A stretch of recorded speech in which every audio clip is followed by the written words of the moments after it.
Shalom familia, Laila Tov, bienvenidos a una reunión más de Casa de Oración, Encuentro con Yeshua. Hoy, mis amados hermanos, muy gozosos, pues terminamos el ciclo anual de la lectura de la Torah, con dos porciones que nos faltaban, la porción número 53, que se llama Ha'azino, y la 54, Besot Haberajá, que significan prestad oídos, y esta es la bendición respectivamente. Amados hermanos, los invitamos a que estén junto con nosotros este Shabbat para poder terminar de leer y escudriñar estas dos hermosas parashot que nuestro Abacadosh nos está regalando el día de hoy. Entonces, hermanos, los invito a que se pongan cómodos, tengan a mano su libro de apuntes, sus Biblias, y comencemos con esta maravillosa lectura. Amén. Bien, entonces, sin mayor preámbulo, vemos ahí que vamos a comenzar con la porción número 53, llamada Ha'azinu, que significa prestado oído, ¿verdad? Muy bien. Entonces, mis amados, vamos a comenzar a leer los versos del 1 al 6. Y dice: Presten oídos, oh cielos, mientras yo hablo. Escucha, tierra, a las palabras de mi boca. Las enseñanzas caigan como lluvia, mi oratoria se condense con rocío, como nieve sobre la hierba. Porque yo proclamaré el nombre de Adonai. Vengan, declaren la grandeza de nuestro Adonai, la roca, su obra es perfecta, porque todos sus caminos son justos. Un Elmuná, el poderoso fiel, confiable, que no hace el mal, él es justo y Kadosh. Ellos han pecado, a él no le ha complacido, hijos manchados, una generación torcida y perversa. ¿Recompensan ustedes a Adonai? ¿Es el pueblo necio tan faltos de sabiduría? ¿No fue él, su padre, quien los compró, quien los formó? Nos dice estos hermosos versículos. Amén. Hermanos, entonces vemos acá que tras el mandato de Yud-Heh-Vav-Heh, vemos una vez más una de las características fundamentales de Moshe, cuál es la obediencia pronta, y además obedece sin dilación, ¿no?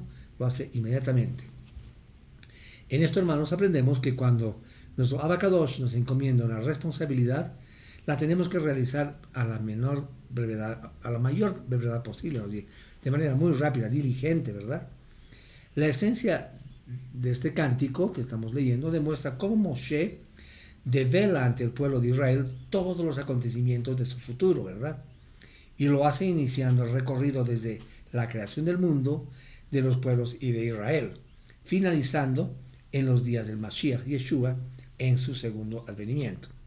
Si observamos bien, los versículos 3 y 4 hacen énfasis en la frase vengan, declaren la grandeza de nuestro Abacadosh, ¿no? ¿Verdad? De nuestro Elohim. Ahora bien, dicha exclamación, mis hermanos, nos enfatiza en una postura de vida entre nuestro Padre, que debemos mantener siempre, es decir, con actitud agradecida, reconociendo en todo momento, por difícil que nos parezca, su justicia, y debemos hablar todo el tiempo de su grandeza, ¿verdad? Este cántico, mis amados hermanos, además es un himno a la esperanza, el cual debemos mantener en la restauración de todas las cosas, ¿verdad? Como ya nos lo profetizó Daniel en el capítulo 9, verso 25, cuando nos dice, conoce por lo tanto y entiende que 7 semanas, hablando de años, pasarán entre el dictado del decreto para restaurar y reedificar Jerusalén hasta que el Mashiach, el príncipe, venga. Nos convoca, por tanto, a ser capaces de reconocer por medio de la Torá que Yud-Heh-Vav-Heh es la roca inmutable, cuya palabra es verdad y cuyas profecías acerca de la redención futura se harán realidad. No obstante, haya tenido que hacer sufrir a su pueblo por causa de su desobediencia. El resultado de la desobediencia es sufrimiento. Sobre este asunto, el versículo 4 nos recuerda que su obra es perfecta, ¿verdad? Lo vemos en la pantalla.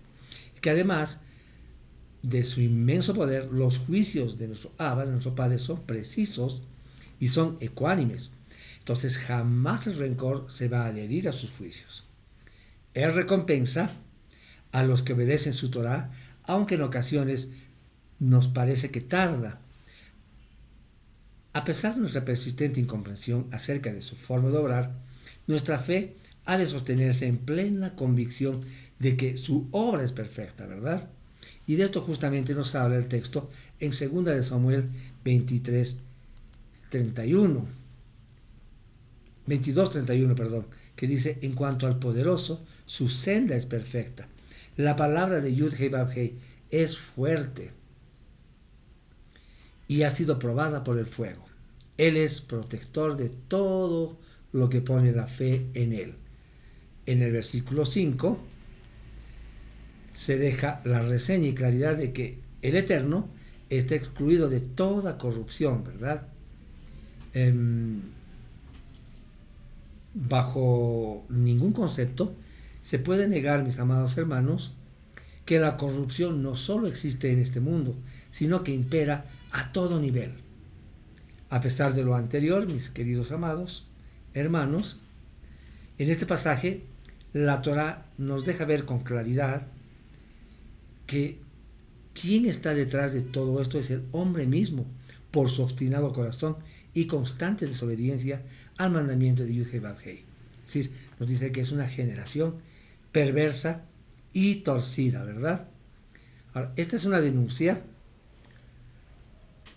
a la ingratitud que se presentó en el pasado, como una falla en el comportamiento del pueblo, y que ahora Moshe estaba advirtiendo que sería un síntoma recurrente en el futuro, el cual les haría ostentar infelizmente el título de necios, olvidadizos y faltos de sabiduría. Estas actitudes no debemos permitir que se perpetúen en nuestro pueblo, pues gracias al Mashiach Yeshua hemos muerto a esa vieja naturaleza, como lo afirma Rab Shaul, ¿verdad? En Romanos 8.3, acompáñame a Romanos 8.3, por favor.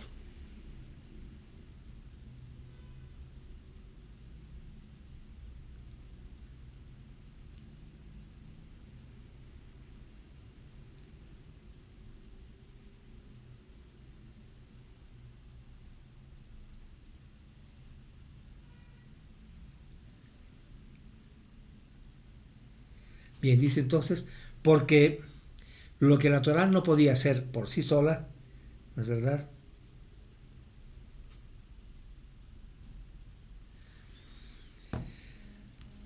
Porque carecía del poder para hacer que la vieja naturaleza cooperara, lo hizo Yud-Heh Vav-Heh enviando a su hijo como ser humano, ¿verdad? Con una naturaleza pecaminosa como la nuestra. Entonces, Yud-Heh Vav-Heh hizo esto para tratar con el pecado, y haciéndolo ejecutó el castigo del pecado en la naturaleza humana. Hermanos, si un hebreo redimido por la sangre de Yeshua peca, no deja de ser hijo del Eterno. Siempre hay un camino de vuelta. Sin embargo, si sigue en el pecado sin arrepentirse, con el tiempo perderá el derecho de ser hijo, ¿verdad? Por haber elegido voluntariamente ese camino. De acuerdo con el verso número 4, en todo sentido necesitamos entender que todos los caminos de Yud-Heh Vav-Heh son justos, ¿verdad? Si vamos al libro de Romanos, vemos que nos asalta con una pregunta y nos responde en el mismo verso 9:14, que dice: ¿qué podemos decir entonces? ¿Que hay injusticia en Elohim? De ninguna manera, nos dice este versículo. ¿Amén? Entonces, hermanos, muchos cuestionan la justicia de Elohim al no entender su obra y su manera de actuar. Tenemos que saber que Él es soberano y tiene misericordia de quien Él quiera tenerla, ¿verdad? Romanos 9:18 al 27 nos dice: de manera que Él tiene misericordia de quien quiera, pero endurece a quien quiera. Entonces me dirás: ¿y por qué le echa la culpa a alguien si uno no puede resistirse a su voluntad? Hombre, antes que nada, ¿quién eres tú para cuestionar a Elohim? Le dirá la vasija formada al que la formó: ¿por qué me hiciste así? ¿No tiene derecho el alfarero sobre el barro para hacer de la misma masa un vaso para uso honroso y otro para uso común? Y que si Elohim, queriendo mostrar su ira y dar a conocer su poder, soportó con mucha paciencia a los que eran objeto de reprobación, designados ya para destrucción, y que si él hizo esto para dar a conocer la grandeza de su gloria sobre los objetos de misericordia que había preparado de antemano para la gloria. Esos somos nosotros, continúa estos versículos, a quienes él ha llamado, no solo de entre los yehuditas, sino también de entre los gentiles, como también dice en Oseas, al que no era mi pueblo, lo llamaré pueblo mío, y amada a la que no es amada. Y en el mismo lugar donde les dijeron que ustedes no son mi pueblo, allí los llamarán hijos de Elohim vivo. También Isaías proclama con respecto a Israel, aunque el número de los hijos de Israel sea como la arena del mar, solo un remanente se salvará.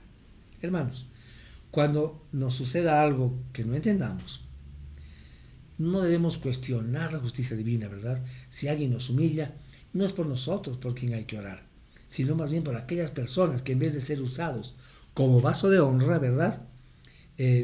Son usados más bien para dañarnos. Es cuando nosotros debemos orar por nuestros enemigos. Cuando sufras, amado hermano, en manos de otro, recuerda que tu Creador es justo en todos los caminos. Recordad, su justicia es lo que nos sostiene en medio de las pruebas. Amén. Bien.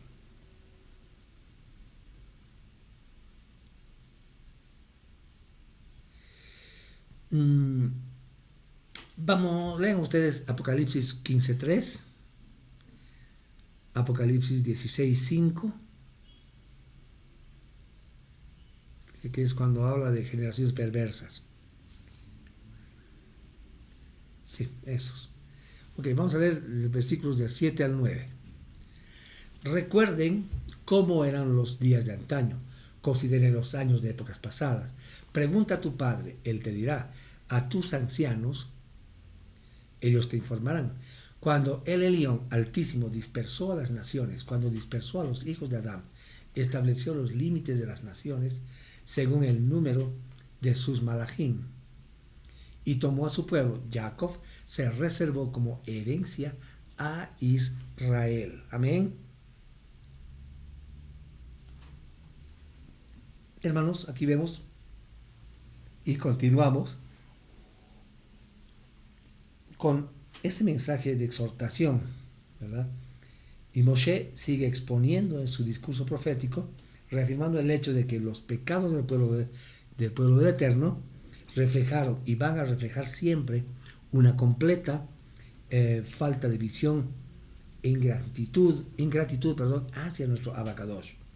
La exhortación era que reflexionaran sobre el pasado, a que rememoraran la forma poderosa en la que el Todopoderoso libertó a su pueblo del pecado, ¿verdad? Invita a que se consulte a quienes conocen lo sucedido y sepan interpretar correctamente los sucesos históricos. El pasado, hermanos, debe ser una fuente de reflexión y un referente muy importante para que repliquemos el hacer correctamente, para impedirnos el regreso de acciones cometidas negativas, cuyos fines eran amargos, ¿verdad? Y que ya hemos experimentado. Este llamado tiene eco en las palabras de Yeshua, escritas por Yohanan, ¿verdad? En Apocalipsis 2:5, que dice: por lo tanto, recuerda dónde estabas antes de que cayeras y vuélvete de ese pecado y haz lo que hacías antes. De lo contrario, vendré a ti y removeré la menorá de su lugar, si no te vuelves de tu pecado. Amén. Entonces, esto es válido reparar la exégesis, hermanos, que realiza Sforno, quien afirma que el resto del cántico desarrolla 5 temas históricos, digamos una secuencia cronológica. La primera es que Yud-Heh-Vav-Heh creó el mundo para que todas las naciones se unieran para cumplir su Torah, y que, como no lo hicieron, eligió a la descendencia de un hombre, Abraham, para que se lo hiciera. Segundo, Yud-Heh-Vav-Heh le concedió a esa descendencia una tierra en la que podían servirle con dicha prosperidad, ¿verdad? Sin embargo, estos se rebelaron manifestando una total ingratitud y hostilidad hacia el mandamiento. A causa de esa actitud de rebeldía, merecieron ser destruidos, pero para evitar que su nombre fuese profanado, Yud-Heh-Vav-Heh tuvo compasión de ellos y solamente los exilió. Al final de los días serán redimidos por la fe en el Mashiach. Y se evidencia cómo Moshe describe la redención y la forma en que los enemigos del pueblo de nuestro Abacadosh van a ser destruidos, así como lo reconoció Josué en su discurso en el libro de Josué, capítulo 23, verso 5, ¿verdad?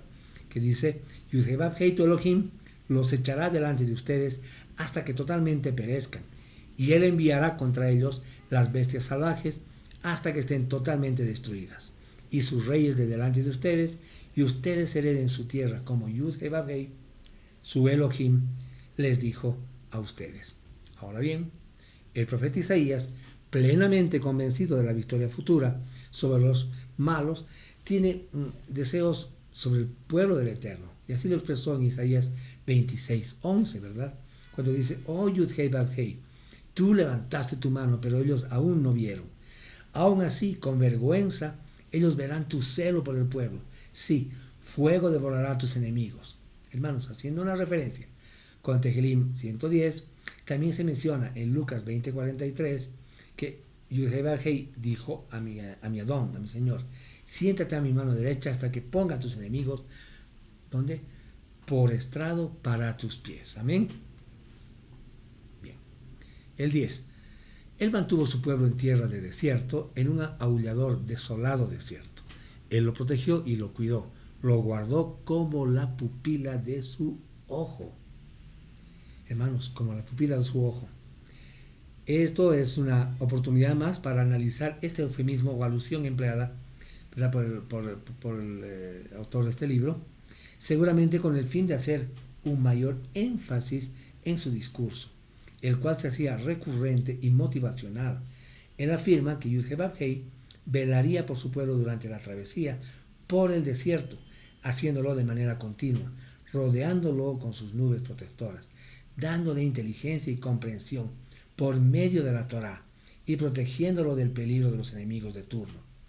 Hermanos amados, no temamos de los desiertos por los que atravesamos en nuestras vidas, puesto que Yud-Hei descubrirá nuestra lealtad a Él, ¿verdad?, en medio de nuestro pesar, pues aunque tengamos falta, mis amados, Él va a exhibir nuestros méritos alcanzados por la obediencia a sus mandamientos, a su Torá. Amén. 13 al 18. Un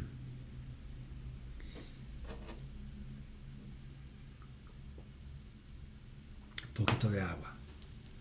Él los hizo montar sobre las alturas de la tierra. Él los alimentó con el fruto de los campos. Él hizo que ellos lamieran miel de las rocas y aceite de oliva de la roca sólida, cuajada de las vacas y leche de las ovejas, grasa de corderos y carneros, de terneros y cabritos, con la mejor harina de trigo, y ustedes bebieron vino, la sangre de las uvas. Pero Yeshurun, Jacob, Israel, comió y se llenó. Te volviste gordo, ancho y grosero. Él abandonó a Adonai su hacedor. Él despreció la roca de su salvación. Ellos me provocaron a ira con dioses extraños, con sus abominaciones. Ellos amargamente me enfurecieron. Ellos sacrificaron a demonios y no a Adonai, dioses que nunca habían conocido, dioses nuevos que habían surgido últimamente, cuales sus padres no habían temido. Tú ignoraste la roca quien te engendró, te olvidaste de Adonai quien te da de comer. Amén. Hermanos, el portento de las acciones por parte de nuestro Padre se evidencia una vez más en estos versos, ¿verdad? Todo el mérito y el reconocimiento son para Él. Moshe deja ver con la más absoluta claridad que Yud-Hei es el autor, no solo intelectual, sino también el ejecutor de esta obra tan gloriosa.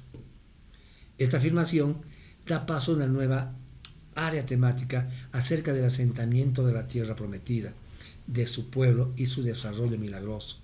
Esta calificación se hace a raíz de su florecimiento vertiginoso. Adicionalmente, aborda la posterior desviación. Él hizo que ellos lamieran la miel de las rocas. Una vez más, estamos en presencia de un desborde metafórico que alude a un lenguaje que intenta materializar las acciones indescriptibles del Eterno para con su pueblo. Esta es una clara alusión a la fertilidad de la tierra prometida. La misma metáfora es empleada por el profeta para referirse al milenio. Joel 3:18 dice: entonces, cuando ese tiempo venga, las montañas destilarán vino dulce, las colinas fluirán con leche en todas las fuentes de Yehudá, correrán las aguas y una fuente fluirá de la casa de Jehová para regar el valle de Shetim. Hermanos, en los versos 15 al 18 que vemos, se reseña el declive del pueblo y se reafirman las causas antes advertidas. Nos pone de relieve que la prosperidad supone un serio desafío para nuestra parte moral.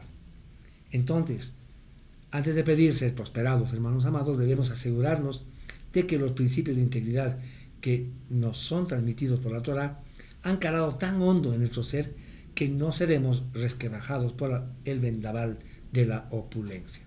Amén.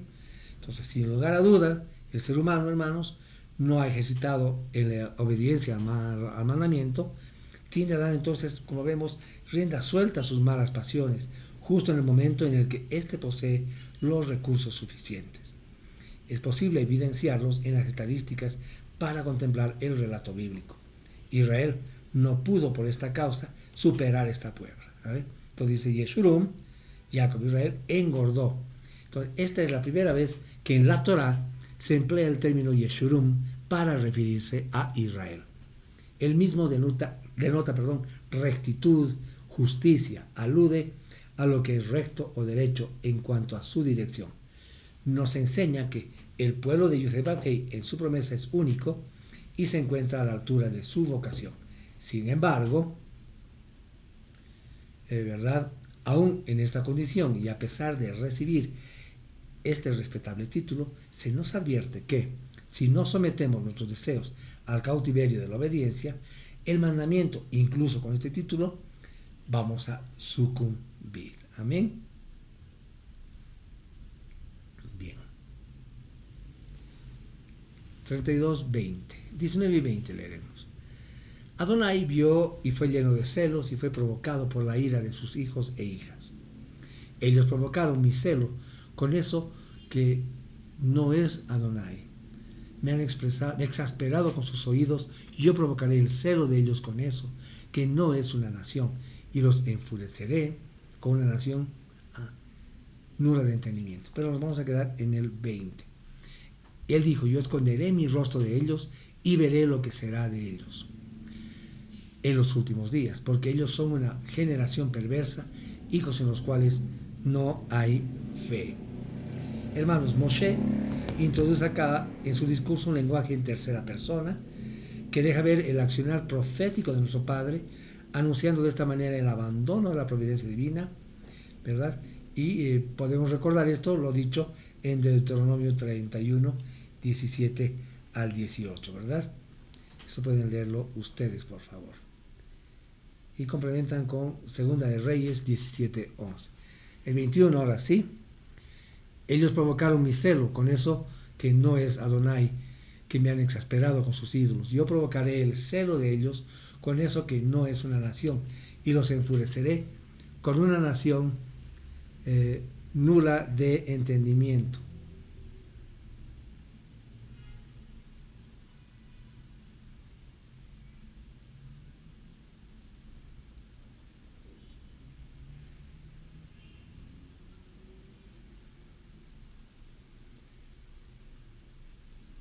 Bien. Este pasaje, hermanos, nos abre las puertas a la profecía bíblica y desata una revelación maravillosa sobre nosotros, porque se nos conecta inmediatamente con un pasaje del Brit Hadashah, del pacto renovado, que está en Romanos 10, 19, 21. Pero pregunto, ¿será que Israel, dice este versículo, no ha comprendido? Moshe fue el primero en decir, yo los provocaré a celos con un pueblo que no es mío, con una nación sin entendimiento lo provocaré a enojo. Luego Isaías dijo claramente, me encontraron los que no me buscaban, me manifesté a los que no preguntaban por mí. Pero acerca de Israel dice, todo el día extendí mis manos a un pueblo desobediente y rebelde. Amén. Vemos el pasaje que nos muestra Rav Shaul en Romanos 11, del 11 al 33, que lean ustedes, el cual, digamos, va más allá en el significado de esta profecía. Y así podemos comprender mejor lo que refleja el pasaje de Deuteronomio 32, 21. Amén. Bien. Vamos a ir al versículo 26 y 27. Yo dije, los dispersaré borrando su memoria de la raza humana. Si no hubiera sido por la insolencia de su enemigo, temí que sus adversarios en error pensaran, nuestro propio brazo hizo esto. Adonai no tuvo nada que ver con esto. Amén. Una vez finalizada la terrible lista de los pesares que padecían los israelitas a causa de sus desobediencias, nuestro Padre hace una pausa en su informe de lo porvenir. Dijo pues que los dispersaría y los mezclaría entre las naciones como consecuencia de su corazón contumaz y dispuesto a la transgresión. Ahora bien, la propia evidencia histórica sobre el trato del Eterno para con su pueblo nos enseña, ¿verdad?, a que las tribulaciones y vicisitudes que Yud-Heh-Vav-Heh acarrea y permiten sobre él tienen una doble finalidad, mis amados hermanos. Una doble finalidad. La primera es la de reeducarnos. La de reeducarnos. Como enseña el escritor de este libro, de Hebreos, dice, y han olvidado ya la exhortación que se les dirige como a hijos. Hijo mío, no tengas en poco la disciplina de Yud-Heh-Vav-Heh, ni desmayes cuando él te reprenda. Y segundo, primero es reeducarnos, pero segundo es hacer pública la justicia divina, la cual rige la fuerza de los pueblos, así como los éxitos y victorias de sus gobernantes. Hermanos amados, el mundo no es un coto de caza, donde el poderoso destruye al débil y lo somete. Los reinos y gobiernos de las naciones son herramientas de Yud-Heh-Vav-Heh para hacer volver a su pueblo a las sendas antiguas, de las cuales con frecuencia se desvía. Aunque no lo quieran ni puedan admitir, esa es su función como herramienta del Eterno. Al final serán juzgados a causa de su prepotencia y desmán. Amén. 28. Ellos son una nación sin sentido común, totalmente faltos de discernimiento, nos dice este versículo. Y esto es acertado en este versículo, que hace referencia a los adversarios de Israel y no al pueblo del Eterno, ¿verdad? Puesto que en el sentido común y el discernimiento provienen de la asimilación y práctica de la Torá, por lo que todo aquel que vive según el mandamiento, según la Torá, es pueblo de Yud-Heh-Vav-Heh. Ahora bien, el pueblo que se aferre a la desobediencia o al cumplimiento parcial del texto sagrado, según su propia opinión e interés, será descalificado por ser una nación con falta de discernimiento y sin sentido común. Amén. 29. Si ellos fueran sabios, lo pudieran discernir y que reserven estas cosas para el tiempo venidero. Cuidado con esta advertencia, pues, hermanos, alude a un estado inevitable para los que sufren la falta de sentido común, el cual se puede calificar como un elemento resultante del estudio, la oración y el ejercicio del mandamiento. Si de algo, hermanos, carece el hombre sin Torah, es de la capacidad de discernir. Por ello, la desorientación es el síntoma predominante en nuestras sociedades. Ahora, Salmos 19:12 dice, ¿quién puede discernir sus propias transgresiones? Es bien difícil, ¿verdad? Pero la respuesta es clara. Sin el conocimiento de la Torah, mis hermanos, nadie puede hacerlo. Es triste lo que anuncia este verso.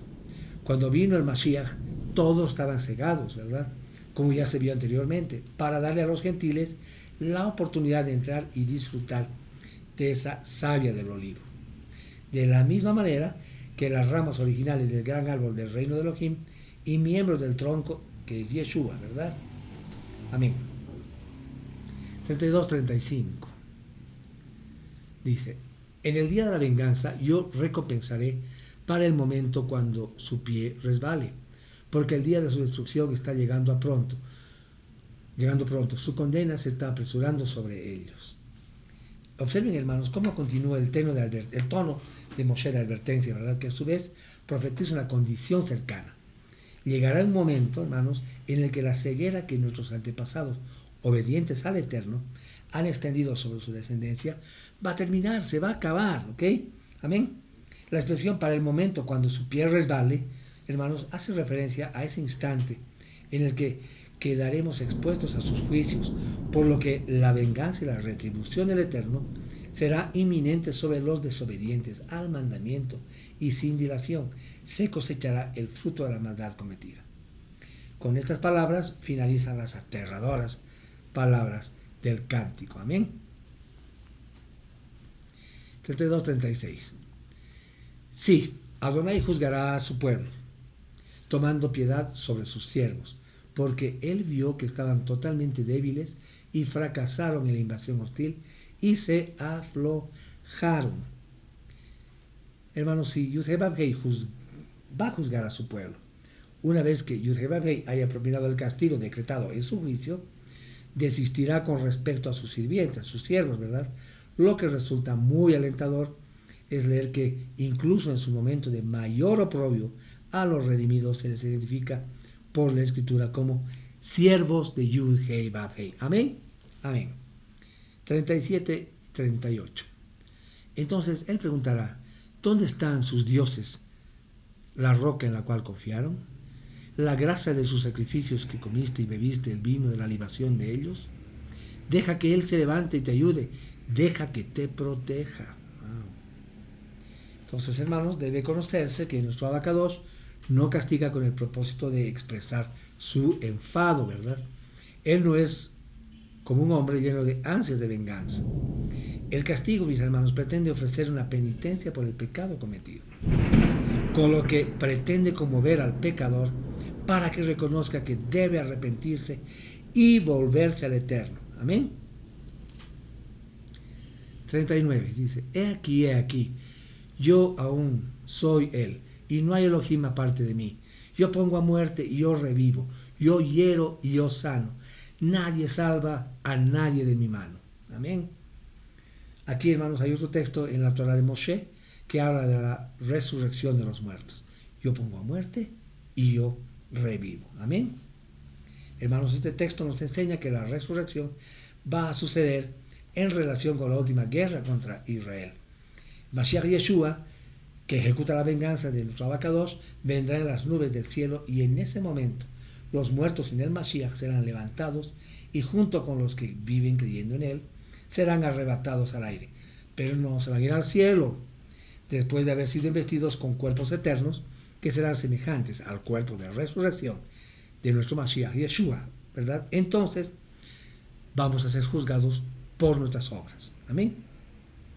Después dice, bajarán junto con Mashiach para hacer guerra contra todos los ejércitos multinacionales que se han levantado contra Jerusalén.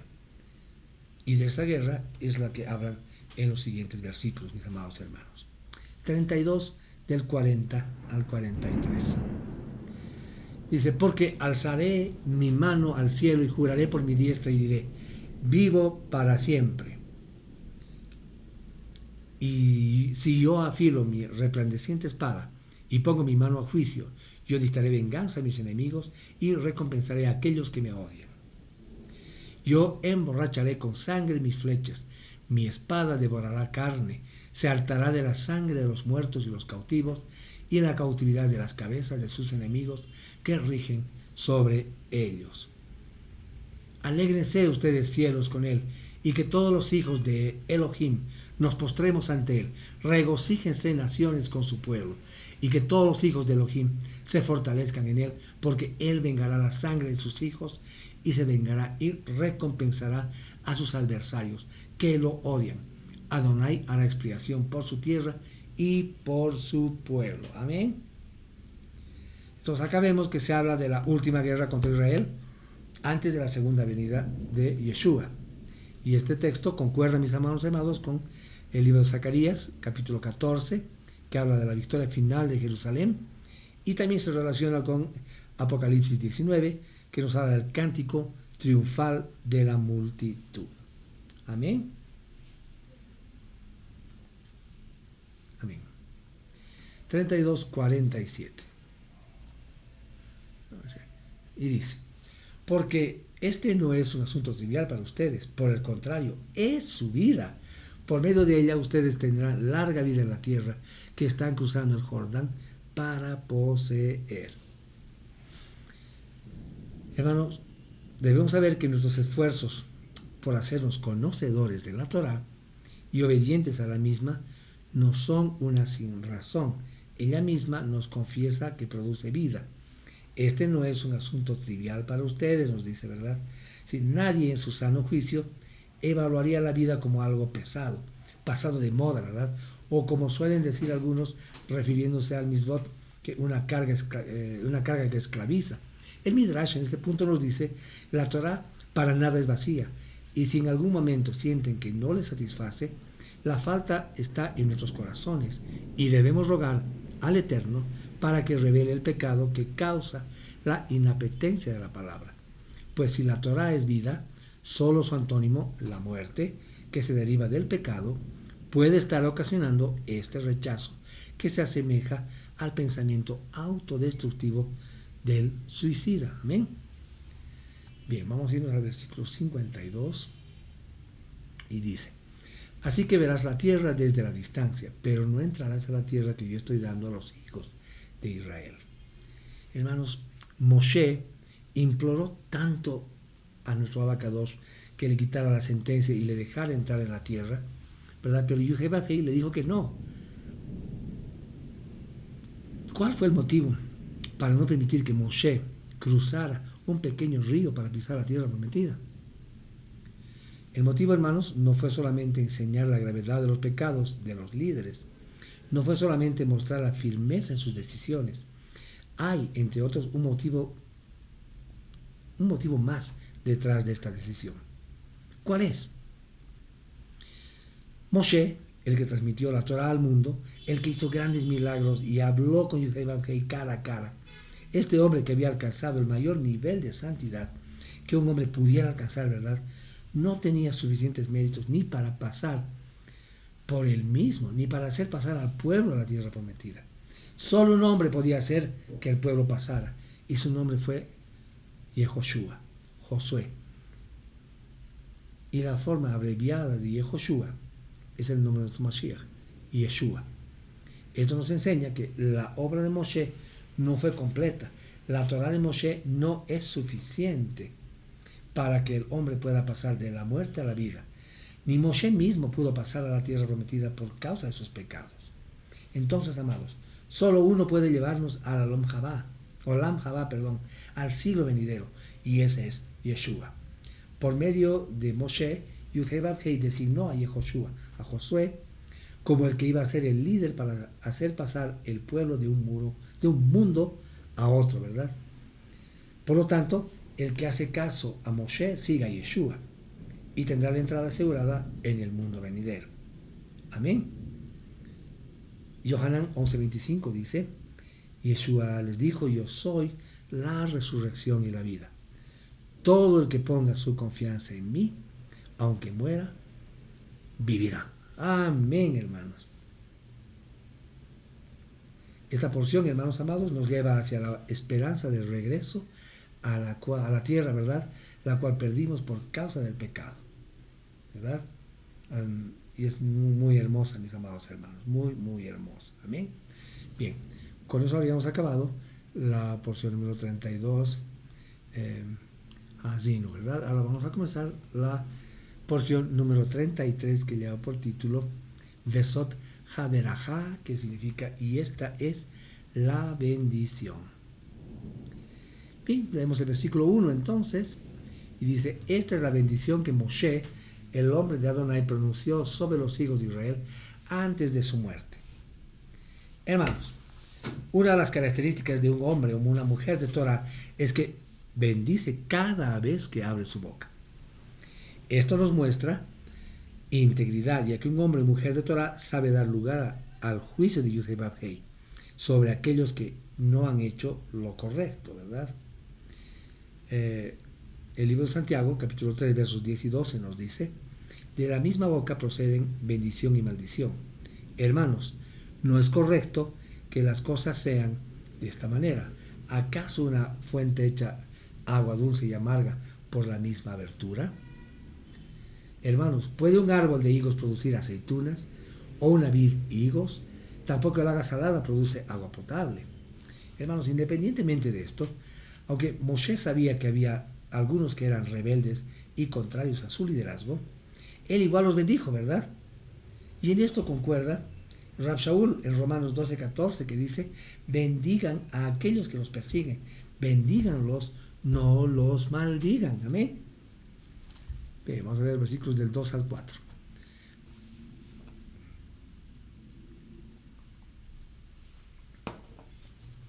Adonai vino desde el Sinaí, desde Seir amaneció sobre su pueblo, resplandeció desde el monte Parán, y con él habían millares de Kedoshim.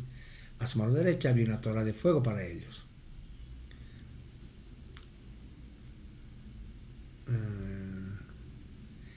Y él dijo: Adonai se reveló en el Sinaí para dar la ley a su pueblo de Bet Israel, y el esplendor de la gloria de su Shekinah surgió de Gebal para entregársela a los hijos de Saúl. Pero no la recibieron. Brillaba con majestad y cabot desde el monte Parán para entregársela a los hijos de Ismael. Pero no la recibieron. Regresó y se reveló en Kedushá, en santidad, a su pueblo de Bet Israel, y con él 10,000 veces 1,000 malachim kadosh. Él escribió con su propia mano derecha y les dijo su ley y sus mandamientos fuera del fuego llameante. Él en verdad ama a los pueblos. Todos sus kedoshim están en su mano, sentados a sus pies. Ellos reciben tu instrucción.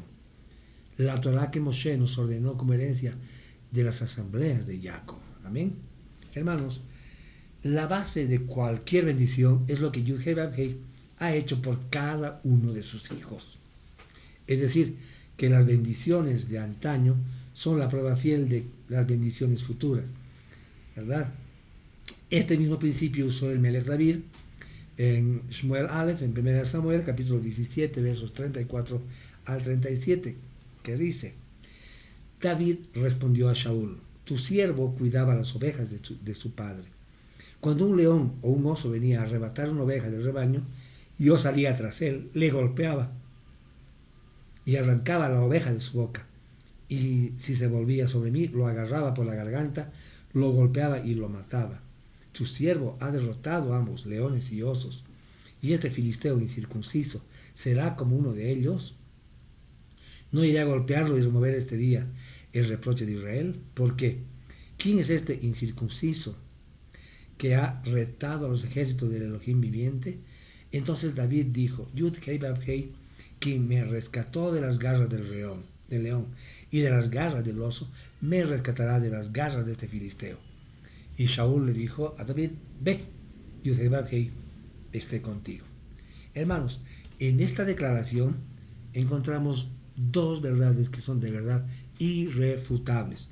La primera es que la nación de Israel es un pueblo consagrado, un pueblo único, diferente, ¿verdad? Y que, segundo, el sello de la Torah nos hace únicos. Es decir, al haber recibido la Torah como herencia, nos hace ser un pueblo de Elohim, ¿verdad? La Torah debe ser parte inherente, hermanos, a nuestras vidas. Amén. Versículos 8 al 10. De Leví él dijo: tú, Tumim y Urim, sus verdades al hombre Kadosh, cual probaste en Masá, con quien luchaste en la fuente de Meribá. El que dijo a su padre y a su madre: nunca los vi, ni conoció a sus hermanos, ni conoció a sus hijos, por lo cual ellos guardarán tus dichos y observarán tu pacto. Ellos enseñarán a Jacob tus estatutos a Israel, tu Torah. Ellos pondrán incienso delante de ti en el tiempo de tu ira, continuamente sobre tu altar. La tribu de Leví, mis amados hermanos, tenía dos trabajos importantísimos, ¿verdad? El primero, eran responsables del servicio de la casa de Yud-Heh-Vav-Heh. Y segundo, debían instruir al pueblo en la Torah. Esto implicaba que tendrían en su mano la revelación de Elohim, y por consiguiente eran los que consultaban a nuestro Abacados en cualquier situación difícil, ¿verdad? En cualquier situación difícil. El versículo 9 es una referencia o digamos un ejemplo que indica que no debemos olvidarnos de nuestros padres, ¿verdad? Es un llamado a tener bien claras nuestras prioridades, ¿cierto? Acá pueden leer ustedes Lucas 14:26, Mateo 10:37. 11. Adonai, dice, bendice su fortaleza, acepta las obras de sus manos, quebranta los lomos de sus enemigos que se han levantado contra él. Aquellos que lo odian nunca se levanten. Entonces vemos que anteriormente Leví fue maldecido, ¿verdad?, a causa de su ira al encabezar la destrucción de Shechem. No obstante, ahora vemos en este momento que es bendecido, demostrando así que Yud-Heh-Vav-Hei siempre da una segunda oportunidad, ¿verdad?, a todo aquel que se acerca con un corazón humillado, ¿verdad?, tal como lo expresa Tehilim 51:17, que dice: mi sacrificio a Elohim es un ruach quebrantado. Elohim, tú no rechazas un corazón contrito, y humillado. Salmo 51:17, ¿verdad? Hermanos, es que contar con la bendición de nuestro Padre es una garantía de que ningún enemigo se va a levantar en contra de aquel que es depositada dicha bendición, ¿verdad? Salmos 27:3 también dice algo hermoso: si un ejército acampa contra mí, mi corazón no temerá. Si la guerra rompiera contra mí, aún así yo seguiré confiado, nos dice este versículo. Amén. Bien. 12. De Benjamín dijo: el amado de Adonai vivirá seguro. Adonai lo protege día tras día. Él descansó entre sus hombros.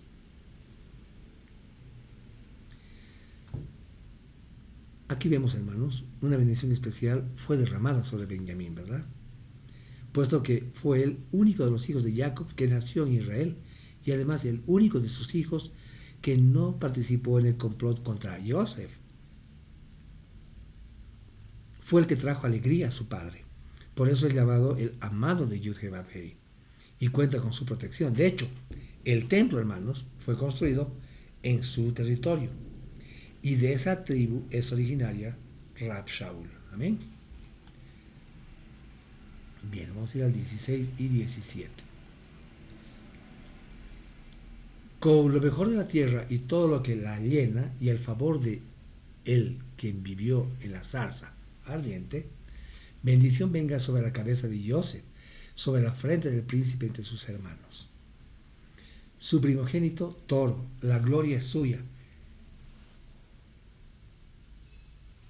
Sus cuernos son aquellos de un unicornio. Con ellos acorneará a los pueblos de una vez, a todos ellos, hasta los confines de la tierra. Estos son los millares de Efraín, estos son los miles de Menashe. Amén. Entonces vemos que a Joseph se le había dado la bendición del primogénito, lo cual implicaba una mayor porción de los bienes, ¿verdad?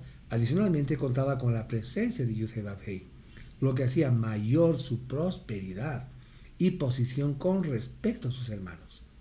Ahora, de él salen sus dos hijos, Efraín y Menasé, quienes eran la mayoría numérica en la tierra de Israel, ¿verdad? De hecho, el reino del norte se le llamó, y lo conocemos hasta ahora, como la casa de Efraín, ¿verdad? Amén. 18 y 19. De Zebulún, él dijo: regocíjate, Zebulún, según sales adelante, y tú, Isachar, en tus tiendas. Ellos totalmente destruirán las naciones, y tú llamarás hombres allí, porque ellos sacarán de la abundancia de los mares y de los tesoros escondidos de la arena. ¿Amén? Bien, los descendientes de Zebulún eran comerciantes y personas adineradas. Lo más grandioso que encontramos acá es que Zebulún sostenía a su hermano Isachar para que éste pudiera estudiar la Torá. Este acto de amor filial muestra un principio muy importante, y es que Isachar era mayor que Zebulún. Sin embargo, este último es mencionado primero, dándole aún más grandeza, ¿verdad? Amén. 33, 20 y 21. De Gad él dijo: bendito es aquel quien hace a Gad tan grande.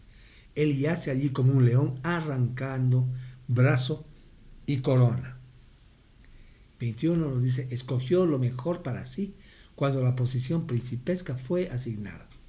Cuando los ancianos del pueblo vinieron, él llevó a cabo la justicia de Adonai y los estatutos referentes a Israel. Hermanos, esta tribu estaba asentada en la frontera de la tierra prometida. Esto los hacía más susceptibles a las invasiones. Es así que Gad tenía que cuidar sus propias fronteras, ¿verdad? Así como las de sus hermanos. Es por esto por lo que es comparado con un león. Amén. 22. De Dan él dijo, Dan es como cachorro de león, saltándose delante desde Bashán. Al igual que Gad, el territorio de Dan quedaba en la frontera, así que compartía la misma situación que su hermano. Sin embargo, el detalle es que Dan era numéricamente menor y por eso es considerado como un león pequeño o un cachorrito de león. Amén. 23. De Naftalí él dijo, tú Naftalí, satisfecho con favor y lleno de bendición de Adonai, toma posesión del mar y del sur. Amén.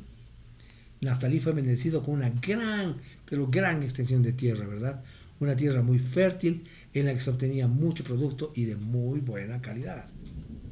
24 y 25 dice, de Asher él dijo, Asher sea mayormente bendecido de los hijos, él será aceptable a sus hermanos y bañe sus pies en aceite. Sean tus sandalias de hierro y bronce y tu fuerza dura por el tiempo que vivas. Ahora aquí vemos que el principal aspecto de la bendición de Asher estaba dada en el hecho de que su principal fuente económica estaba en los cultivos de olivo que poseía. De allí se extraía el aceite, que a propósito tenía una variedad de usos en la comunidad. Amén. 27 y 28. El Elohe Kedem, el poderoso del principio, es una morada, con brazos eternos abajo. Él echó al enemigo delante de ti y él dijo, destruye. Así Israel vive en seguridad. La fuente de Jacob está solo a una tierra de grano y vino nuevo, donde los cielos gotean con rocío. Amén. La seguridad y la tranquilidad de Israel, hermanos, son garantizadas por la bendición de Yud-Heh-Vav-Heh. La escritura nos dice en Tehilim, en Salmo 121, 2 al 4, dice, mi socorro viene de Yud-Heh-Vav-Heh, hacedor de cielo y tierra. Él no dejará resbalar tu pie, nunca duerme tu guardián. Mira, el guardián de Israel no le da sueño ni duerme. Amén. 29. Feliz eres tú, Israel, ¿quién es como tú? Un pueblo salvado por Adonai, tu defensor, ayudándote, y tu espada de triunfo. Tus enemigos se arrastrarán ante ti, pero tú pisotearás sus lugares altos. Hermanos, el hecho de contar con la bendición y el respaldo de Yud-Heh-Vav-Heh es lo que nos da la victoria y el reconocimiento sobre nuestros enemigos, ¿verdad? Rab Shaul en Romanos 8, 37 al 39 nos dice, pero en todas estas cosas somos más que vencedores por medio de aquel que nos amó, por lo cual estoy convencido de que ni la muerte, ni la vida, ni los mensajeros, ni los gobiernos, ni lo presente, ni lo porvenir, ni los poderes, ni lo alto, ni lo bajo, ni ninguna otra cosa creada podrá separarnos del amor de Elohim, demostrado mediante el Mashiach Yeshua, nuestro Maestro, nuestro Adón. Amén. Bien, ya estamos concluyendo. Vamos a leer los versículos 1 al 3 del capítulo 34.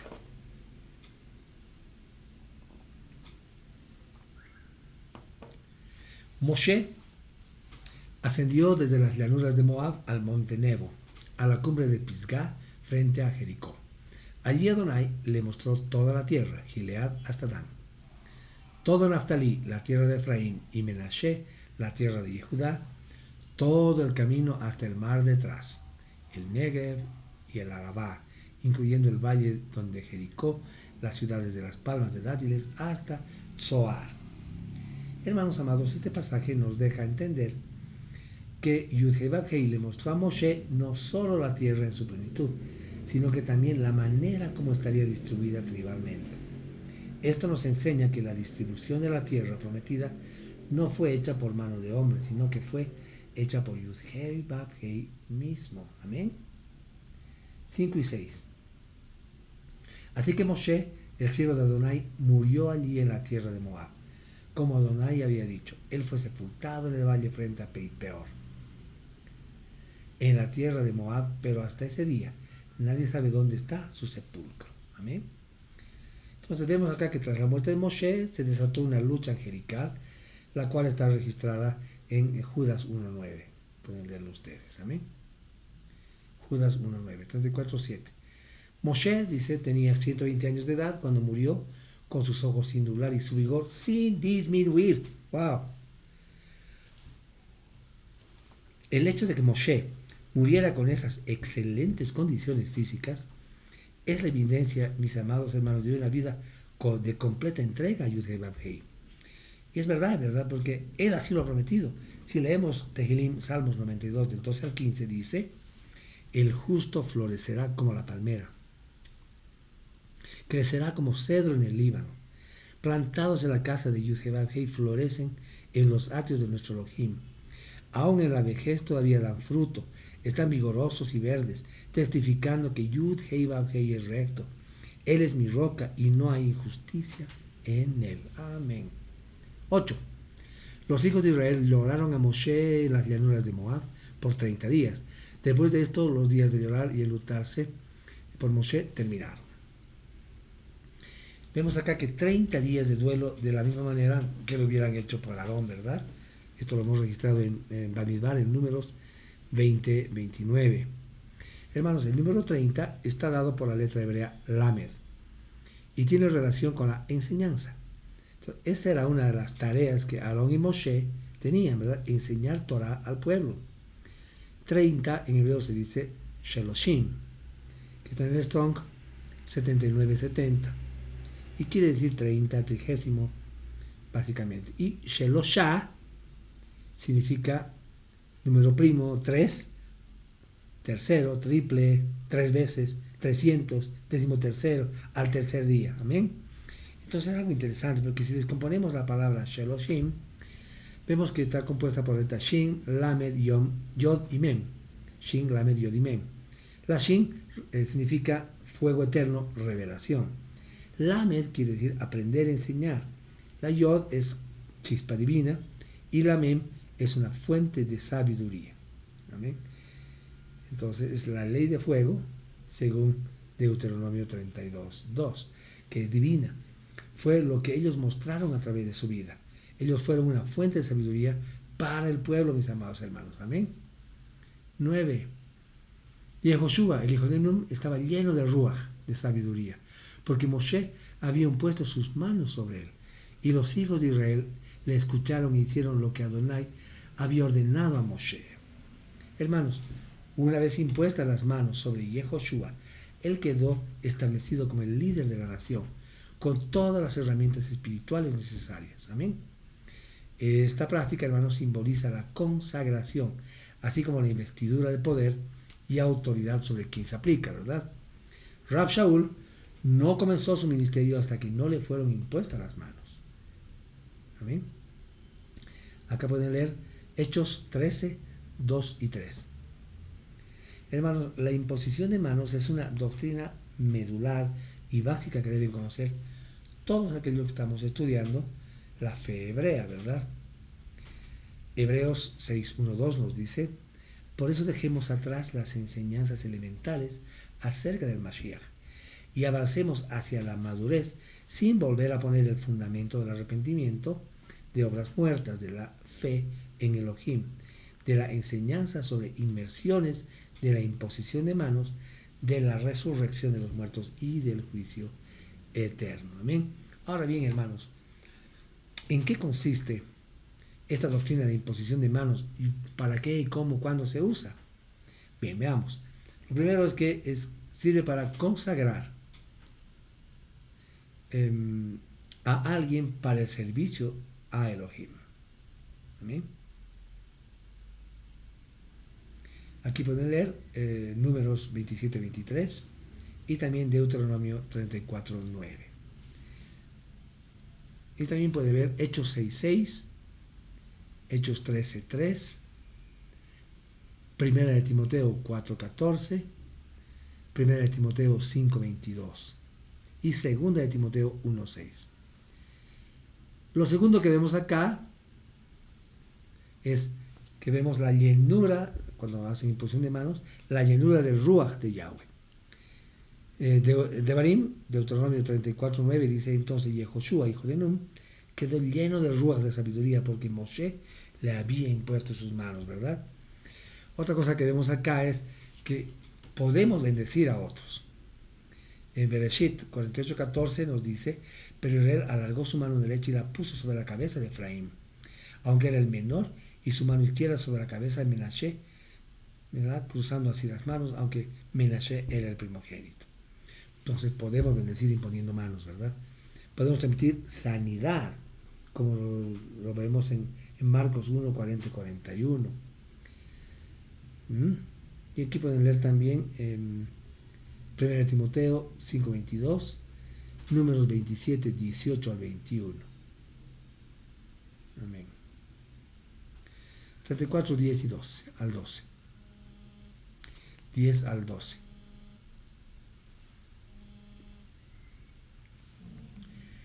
Dice: desde este tiempo no se ha levantado Israel un profeta como Moshe, a quien Adonai conoció cara a cara.